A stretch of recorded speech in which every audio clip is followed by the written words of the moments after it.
Ladies and gentlemen, may I have your attention, please? Covering both sides of the big issues with the analysis you trust on News Radio 1040 WHO.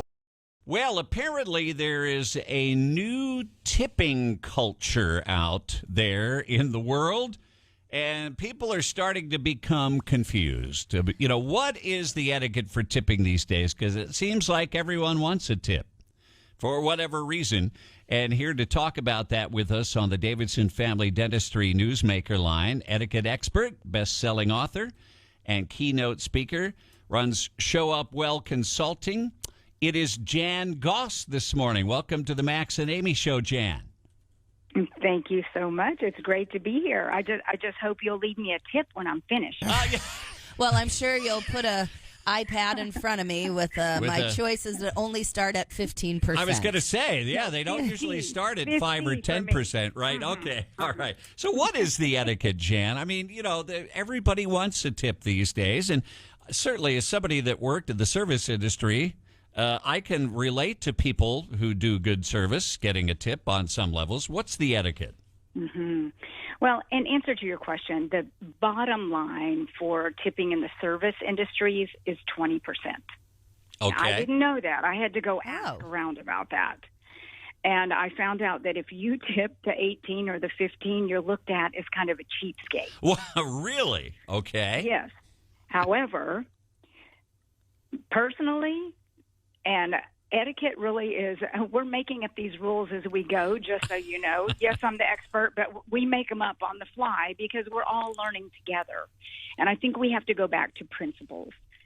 I have family, loved ones in the food and beverage industry, and I talk to them about this, that tipping is, we call it gratuity. And it comes from the word gratitude. And that's what people give you when you've given good service. Then we show you gratitude for not just doing your job, but for going the extra mile. A tip should be something extra for going the extra mile. I think where the confusion comes in is where in the food and beverage industry, they're not paid.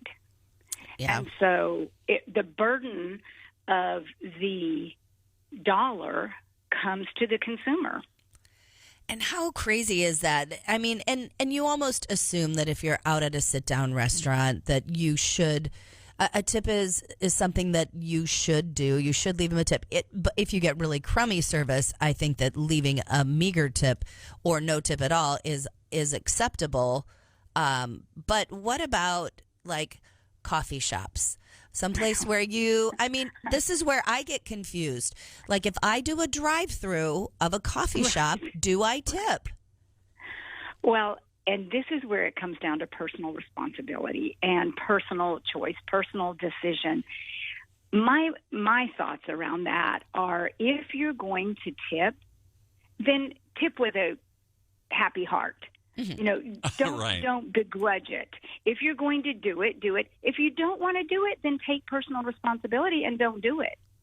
No, you're right. And here's the thing about the 20%. You know, my wife and I both had been servers in our previous existence, employment existence.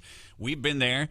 And 20% for me, if I'm getting good service, I have no problem just, doing the math there when I get the bill, and sometimes a little more, especially if you have a large group of people or you have your grandkids with you, Exactly. But when you go to cities like, say, Las Vegas, where everybody from the convenience store clerk, everybody wants a tip. I lived in Vegas. You tip everybody in Vegas. It's almost it's overbearing. You just don't know what to do. Right. It's like if I go to my doctor, then what, do I give them a tip? Right. Oh, my God. Maybe in Vegas. Where does it end? Exactly. So just real quick here, we have only have about 40 seconds, but any advice on tipping those people that cut our hair or clean our homes, that type of thing? Mm-hmm. I believe you can never go wrong with a generous heart.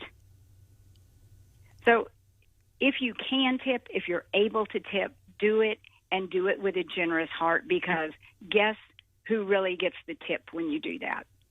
You do. Okay. That's a really good point of view this time of year, especially. Jan Goss, etiquette expert, best-selling author, and runs Show Up Well Consulting, based out of Austin, Texas. Thanks for your time today, Jan. Thanks, Jan. My pleasure. Come see me at showupwell.com. Sounds good.